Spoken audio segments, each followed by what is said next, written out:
This is the second part of lecture 9, and in this part we learn about some more bacteria.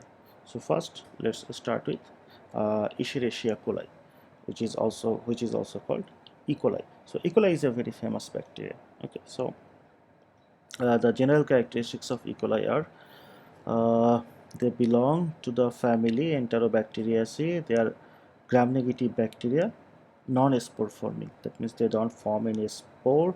They are facultative anaerobes, and they are rod-shaped bacteria. Okay, like this, rod-shaped.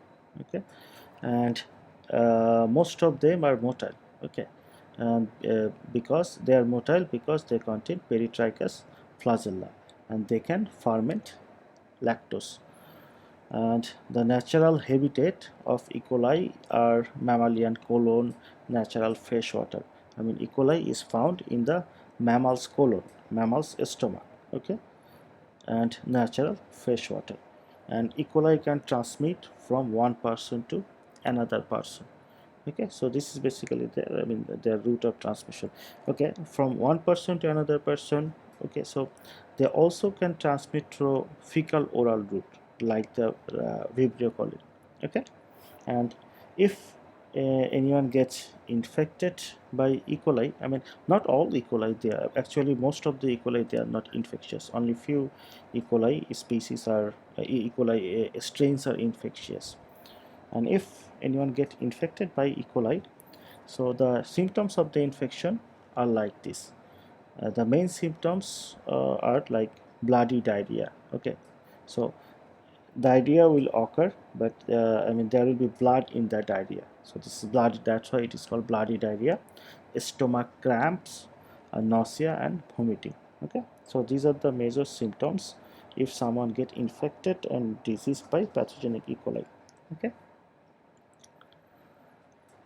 Okay, and E. coli is an actually important organism. Why they are important? Because they have various use. I mean, we actually use E. coli in various work or for various purposes.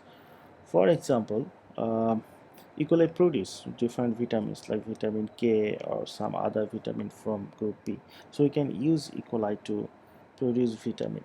Okay, and also, as E. coli live in the colon, that means in the gut of the mammals, so we use E. coli as an indicator organism. Indicator organism means, for example, say you want to check whether water, so I mean, there is, say for example, you have some water and you want to check whether this water have any fecal contamination. So how you will check?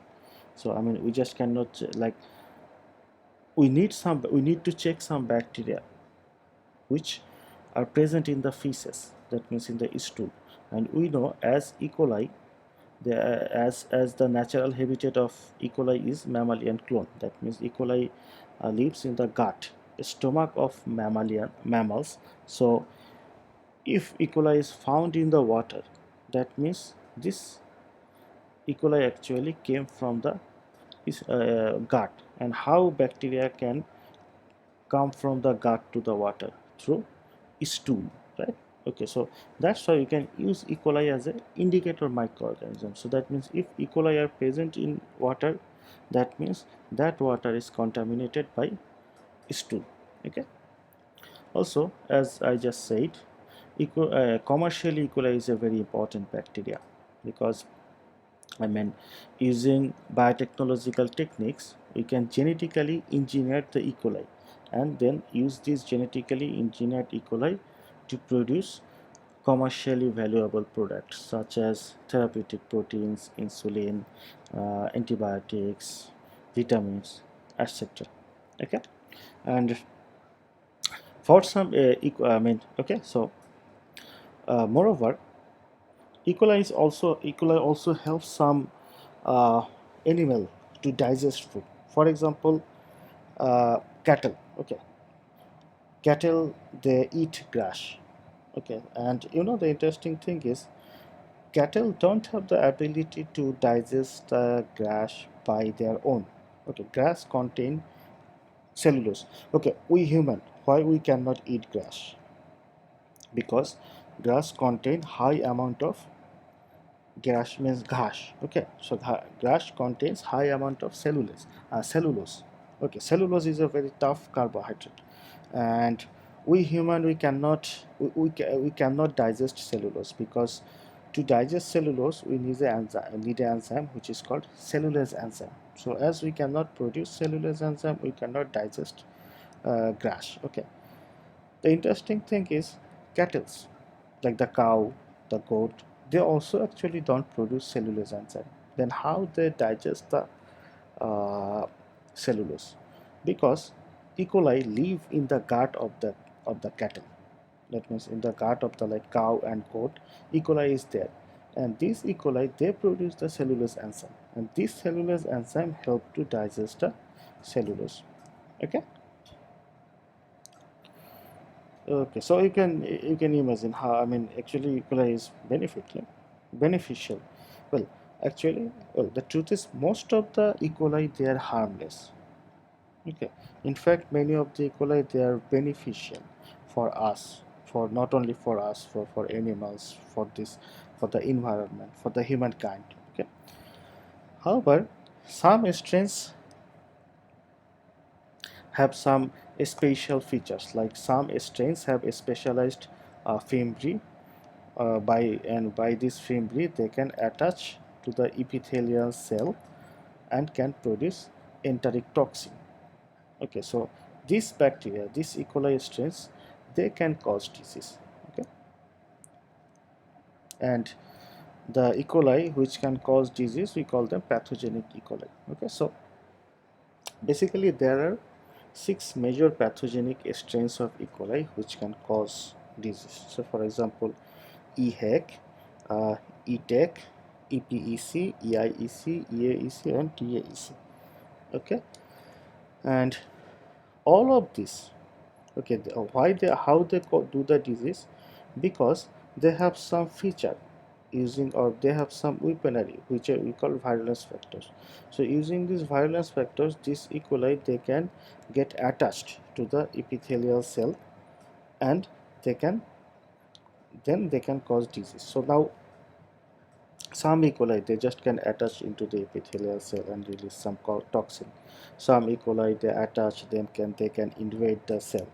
Okay, so these features or virulence factors are different between different bacteria. Like these 6 strains,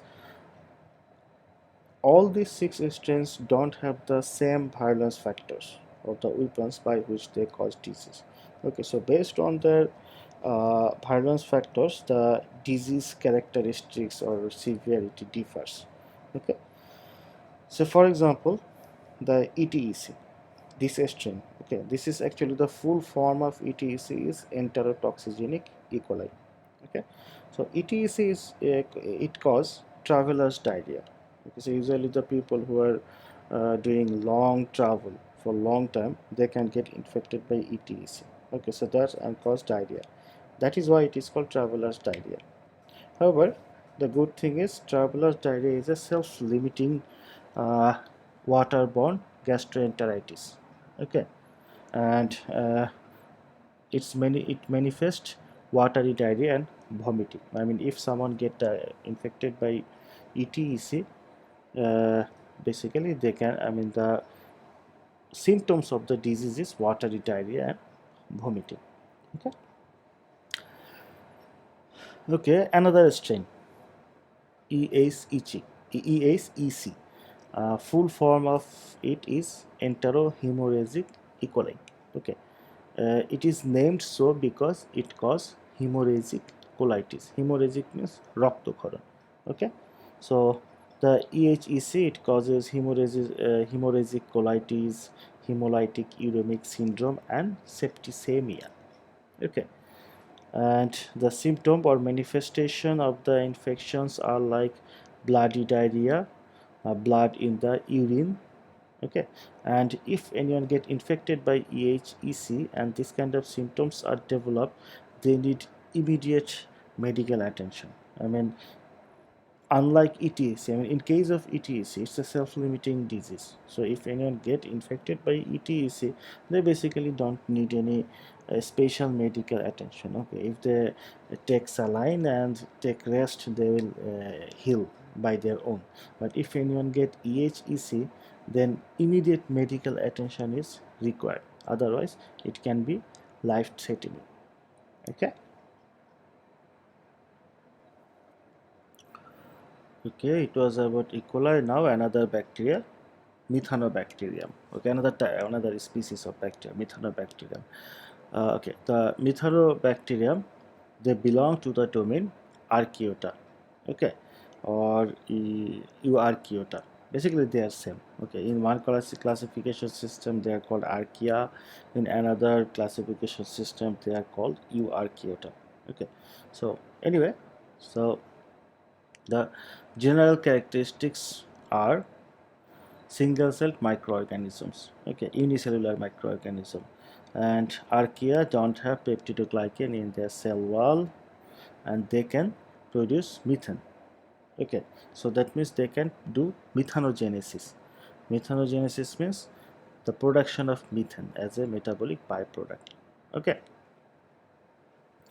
and there are different kind of methanogens. Actually we just heard that methanogens, they belong to the domain archaea and euarchaeota. Okay, and there are different type of archaea. So for example, I mean, methanogenesis is their common characteristics. Like all the archaea, they can do the methanogenesis. Okay, anyway, besides except the methanogenesis, there are different kind of archaea based on their different characteristics. For example, thermophiles. Okay, so this group of archaea, they live thermophiles. They love high temperature. Okay, so actually they live in high temperature. Okay, hyperthermophiles, they are found in extremely high temperature. For example, even at 121 degree Celsius. Okay, 121 degree Celsius. Okay, psychrophiles, another group, they like they are found in cold temperature. So for example, in Antarctica, and they can even be found at 4 degrees Celsius. Okay, so I am saying found at, but actually, like, say psychrophiles will not grow in normal temperature. They need this very cold temperature. Hyperthermophiles, they require very high temperature for their growth. They will actually not survive in normal temperature. Okay, so similarly there are also other groups of archaea, halophiles, which live in very saline environments. Okay, acidophiles, they need very low temperature. Okay, so such as low as pH 1. Sorry, the acidophiles, they live in very low pH. That means in acidic condition. That's why they are called acidophiles. Alkaliphiles, they require high alkaline pH. That means high pH. Okay, so the general characteristics of methanogenic bacteria are they are strictly anaerobic. Okay, I mean, they cannot survive in the presence of oxygen. For their growth, they need anaerobic condition. Okay, so without in absence of oxygen, and their habitat uh, may contain low sodium chloride concentrations. They are non-motile, usually don't form endospore, and all the species. Okay, so I mean the Methanobacterium species, they grow with hydrogen in the presence of hydrogen and carbon dioxide. Okay, and this Methanobacterium, okay, the bacterium who do methanogenesis, they actually can produce methane. I mean, they produce methane. Okay, so that's why they're used actually in the to produce gas. But you all of you, I think, heard about the word biogas, right? So biogas are produced from like various waste materials, like especially like from cow dung. Okay, gorul gobo. Okay, so I mean the methanobacterium, they can utilize these waste products and produce methane, which we can use for like cooking or making electricity, etc.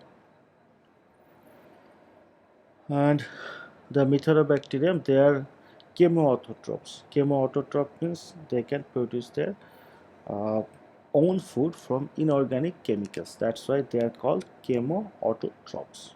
Okay, and there are different ways by which the mycobacterium they produce methane, and one way is the methanobacterium they use organic compounds such as acetate. Okay, and from the acetate they can produce methane through this reaction. Okay, and also some bacteria they can utilize the gaseous form of hydrogen and carbon dioxide and form methane through this reaction. Okay, and as you know, we already know they are strictly anaerobe, so they need, if the methanobacterium they need to survive and produce methane, they do it in absence of oxygen. Okay, and their optimum growth temperature is 35 degrees Celsius, optimum pH 6.5 to 8. Okay, okay. Now another group of bacteria, mycoplasma. Okay, and mycoplasma they belong to the domain Eubacteria, and their distinguishing features are mycoplasma are very small bacteria, very small. Okay, so actually mycoplasma they belong to the most small size bacteria, the group of bacteria which are very small. Okay, so they are very small bacteria. Their size is like from 0.1 to 0.25 micrometer, very small. Okay, and mycoplasma they do not have cell walls. Therefore, they are highly pleomorphic. They can rapidly change they can frequently change their shape. Okay, they can be both aerobic or facultative anaerobe. Okay, and they lack cell wall, but their cell membrane is little bit rigid. Okay, because there's sterols. This chemical is present in the cell wall of mycoplasma. Well, actually, this is a general thing. The bacteria who lack cell wall, their cell membrane is relatively rigid. Okay. Anyway, and if we culture mycoplasma in solid agar plate, their colony look like they form elevated colony like the fried egg, ডিম poach বলি আমরা যেটাকে বাংলায়. Okay, so that's why the colony of mycoplasma is called fried egg colony. Okay, and there are different mycoplasma bacteria. One example is mycoplasma pneumoniae, and this mycoplasma pneumoniae bacteria it can cause walking pneumonia. Okay, so why it is called walking pneumonia? Pneumonia is a dangerous disease, and if someone get pneumonia, they actually cannot. They will not be able to move around. They will be so sick that they have to be confined in the bed. But if anyone get infected by mycoplasma pneumonia, this pneumonia is less severe than the regular pneumonia. Okay, they can, so the patient they got the they have the pneumonia, they can still walk around. So that's why they have the strength, energy to walk around. So that's why it is called walking pneumonia. Okay, and the genome of mycoplasma is small. Only for it contain only 470 genes, and it is the smallest free living cell. They are not sensitive to penicillin antibiotic or cycloserine, but they are sensitive to tetracycline. That means if you give penicillin or cycloserine, mycoplasma will not die. So if you want to kill mycoplasma, you have to use tetracycline. Okay, and their growth requirement is kind of complex. If you want to grow mycoplasma in the laboratory, you have to put complex, many different nutrients there. Okay, okay, so now let's try to learn a little bit more about the mycoplasma pneumoniae bacteria. Okay, so we already know they cause walking pneumonia.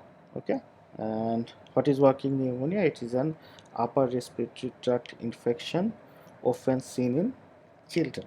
Okay, and the symptoms of walking pneumonia are low fever, cough, headache, which can persist for 3 weeks or more. Okay, and it can transmit from person to person by airborne droplets. So for example, airborne droplets means, say, for whenever we sneeze, okay, we produce lots of droplets, or when we cough, okay, we produce droplets. So through these droplets, this bacteria can transmit from one person to another person. Okay, and okay, and as these bacteria is, they are very small, they pass through filters. Okay, so what is the problem? I mean, they can pass through filters, so what is the problem? Okay, so in industry or in our laboratory, in the research institution, okay, we need to culture cell, we sometimes do cell culture. Okay, and the media for doing cell culture, we cannot autoclave them. Okay, so you know that, you already know, the media that we use to culture cell need to be sterile. Okay, no organism should be present, the microorganism should be present there. So that's why we, after preparing the media, we autoclave them to make them sterile. But the media which is used for cell culture cannot be autoclaved, yet they need to be sterile.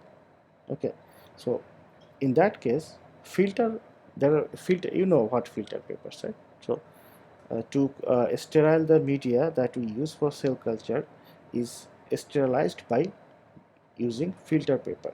But as mycoplasma, this group of bacteria, they're very small, they often pass through the filters and can contaminate the media, and it can, and if the media get contaminated, it can cause serious problem in the cell culture lab, right?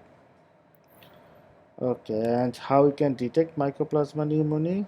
The most easy way to use molecular detection, such as PCR, or we can also detect by them serologically. Okay. Okay, so that's all for this part. In the next part, we'll learn about some more bacteria. Thank you.